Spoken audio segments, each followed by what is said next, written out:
I was introduced to a trail in 저는 친구 Israel. 일란으로부터 이스라엘의 한 트레킹 코스를 소개받았습니다. 그 친구는 이렇게 말했습니다. 이 길은 지저스 트레일이라고 해. 나사렛에서 가버나움까지 이어지는 길인데 사람들은 예수님이 걸으신 길이라고 믿고 있어. 저는 바로 그 순간 그 길을 걸어야겠다고 작정하고 이스라엘 여행을 계획하기 시작했습니다.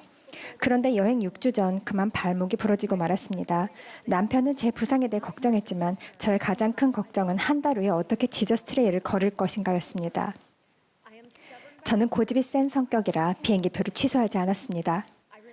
그 아름답던 6월 아침 우리를 안내할 이스라엘인 가이드들을 만나던 순간이 기억납니다. 저는 벤에서 팔짝 뛰어내린 후 목발과 무릎 스쿠터를 꺼냈습니다. 우리 가이드였던 미아는 제 깁스한 발을 보더니 이렇게 말했습니다. 그런 몸으로는 이 길을 걷기 힘들겠어요. 전 이렇게 대답했습니다. 아마 그렇겠죠. 하지만 노력은 해볼 수 있지 않을까요? 미아는 고개를 살짝 끄덕였고 우리는 걷기 시작했습니다. 저는 미아의 그런 점이 참 좋았습니다. 부러진 발목으로도 그 길을 걸을 수 있다고 믿어주었으니까요. 한동안은 가파른 경사길과 바위길을 제 혼자 힘으로 걸었습니다. 얼마 후 미아는 진심으로 최선을 다하는 제 모습에 감동받았는지 얇은 밧줄을 꺼내서 제 스쿠터 손잡이에 묶고는 앞으로 당기기 시작했습니다.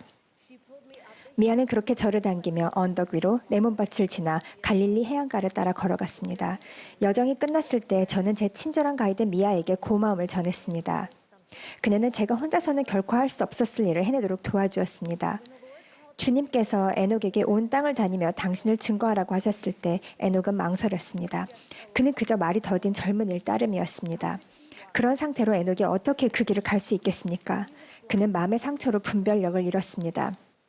그를 망설이게 했던 원인에 대해 주님께서는 다음과 같이 단순하고도 즉각적인 해답을 주셨습니다. 나와 동행하라. 에녹과 마찬가지로 우리는 우리를 위해 피 흘려 고난을 받으신 주님께서는 우리가 지상생활에 어려움을 겪게 하실지언정 그것을 혼자 감당하도록 요구하지는 않으신다는 점을 기억해야 합니다.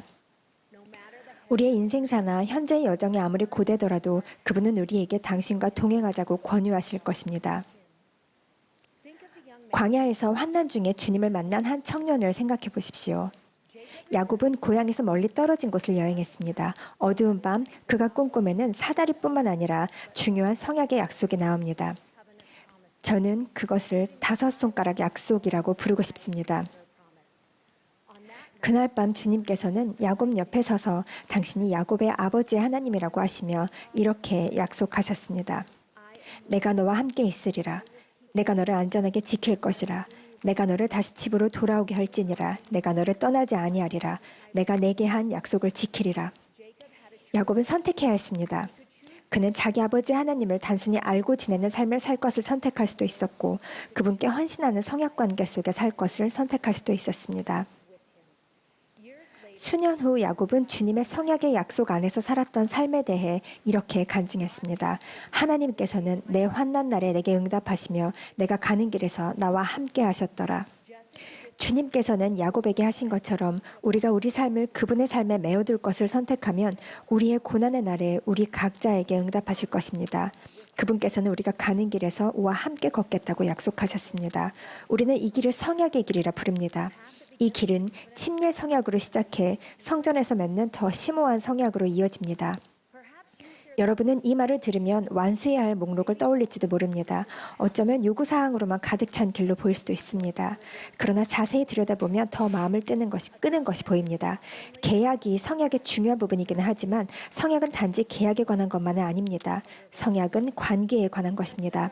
러셀 M. 넬슨 회장님이 이렇게 가르치셨습니다. 성약의 길은 바로 하나님과 우리의 관계입니다. 결혼 성약을 생각해 보십시오.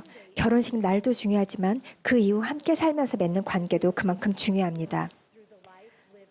하나님과의 성약 관계도 마찬가지입니다. 조건이 정해져 있고 길을 걸어가는 동안 요구되는 것들도 있을 것입니다. 그렇지만 하나님은 우리에게 저마다 마음의 뜻을 다하여 할 수 있는 만큼 당신께로 나아오고 당신 곁에서 당신이 약속하신 축복이 올 것을 믿으며 힘써 앞으로 나아가라고 권유하십니다. 경전은 이런 축복들이 많은 경우 그분의 시간에 그분의 방법으로 온다는 사실을 일깨워줍니다. 그것은 38년이 걸릴 수도 있고 12년이 걸릴 수도 있으며 즉시 올 수도 있습니다. 그 길에서 도움을 구할 때 그분께서 도와주실 것입니다. 그분의 사명은 낮추어 오심의 사명입니다. 예수 그리스도는 우리가 있는 곳에서 있는 그대로의 우리를 만나실 것입니다.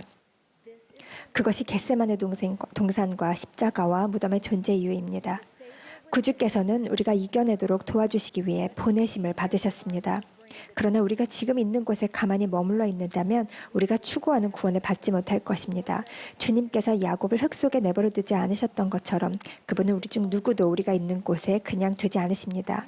그분의 사명은 또한 오르심의 사명입니다. 그분은 우리 안에서 역사하시며 우리를 그분이 계신 곳으로 끌어올리시고 그 과정에서 우리가 그분과 같이 되도록 도우실 것입니다. 예수 그리스도는 우리를 들어올리기 위해 오셨습니다. 그분은 우리가 그렇게 되도록 돕고자 하십니다. 이것이 성전의 존재 이유입니다. 우리를 승형에 이르게 할 것은 그 여정만이 아니라 우리의 동반자이신 구주라는 사실을 기억해야 합니다. 그리고 이것이 성약의 관계의 존재 이유입니다. 저는 이스라엘에 갔을 때 통곡의 벽을 방문했습니다. 유대인들에게 이곳은 이스라엘에서 가장 성스러운 장소입니다. 이곳은 그들의 성전에서 유일하게 남아있는 부분입니다. 대부분의 사람들은 이곳을 방문할 때 가장 좋은 옷을 입습니다. 그들이 선택한 의복은 그들이 하나님과의 관계에 얼마나 헌신하는지를 상징합니다. 그들은 이 벽에 와서 경전을 읽고 예배하고 기도를 쏟아냅니다. 그들은 매일 모든 기도에서 성약의 집에 대한 갈망, 즉 성전을 달라는 간절한 애원을 합니다. 저는 그들의 헌신에 경탄합니다. 이스라엘에서 집으로 돌아왔을 때 저는 주변에서 성약에 관해 나오는 대화에 더욱 귀를 기울였습니다. 사람들은 보통 이런 질문들을 했습니다. 나는 왜 성약의 길을 걸어야 할까? 성약을 맺기 위해 성전에 가야 할까? 왜 가먼트를 입어야 할까? 내가 주님과의 성약의 관계, 시간과 노력을 들여야 할까? 이와 같이 중요하고 좋은 질문들에 대한 답은 간단합니다. 그것은 여러분이 예수 그리스도와 어떤 수준의 관계를 경험하고 싶은지에 달려 있습니다. 우리는 그와 같은 지극히 개인적인 질문들에 대한 자신만의 답을 찾아야 할 것입니다. 하나님과의 성약의 관계가 제 삶을 어떻게 규정했는지에 대해 저의 간증을 나누겠습니다. 저는 하늘 부모님의 사랑하는 딸로서 이 길을 걷습니다. 그분들은 저를 아시며 깊이 신뢰하십니다. 저는 성약의 자녀로서 약속된 축복을 받을 자격이 있습니다. 저는 주님과 함께 걸을 것을 택했습니다. 저는 그리스도의 증인으로 서도록 부름받았습니다. 이 길이 힘겹게 느껴질 때 저는 가능하게 하시는 은혜로 강화됩니다. 주님의 집의 문지방을 넘을 때마다 저는 그분과의 성약 관계가 더 깊어짐을 경험합니다. 저는 그분의 영으로 성결하게 되었고 그분의 은사를 부여받았으며 그분의 왕국을 건설하도록 성별되었습니다. 매일 회개하고 매주 성찬을 취함으로써 저는 흔들리지 않고 두루 다니며 선한 일을 행하는 법을 배우고 있습니다. 저는 예수 그리스도께서 다시 오실 약속된 날을 고대하며 그분과 함께 이 길을 걷습니다. 그때 저는 그분의 것으로 인봉될 것이며 하나님의 거룩한 딸로 들리워질 것입니다. 이것이 제가 성약의 길을 걷는 이유입니다. 이것이 제가 성약의 약속에 매달리는 이유입니다. 이것이 제가 그분의 성약의 집에 가는 이유입니다. 이것이 제가 끊임없이 일깨워주는 거룩한 가먼트를 입는 이유입니다. 그분과 헌신적인 성약의 관계 속에서 생활하고 싶기 때문입니다. 여러분도 그러실 것입니다.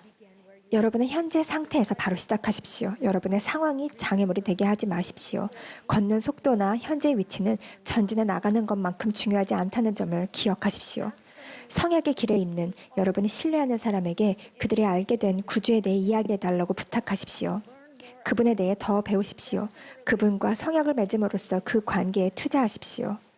여러분은 나이나 상황에 상관없이 그분과 동행할 수 있습니다. 지저스 트레이를 다 걸은 후에 미아는 자신의 밧줄을 가져가지 않았습니다.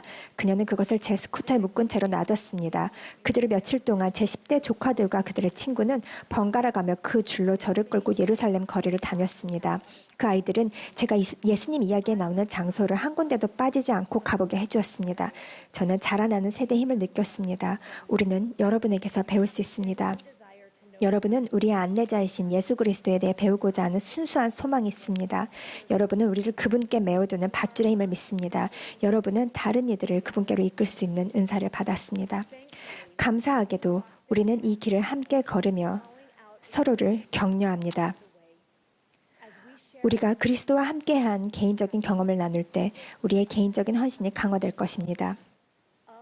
이 사실을 예수 그리스도 이름으로 간증드립니다. 아멘.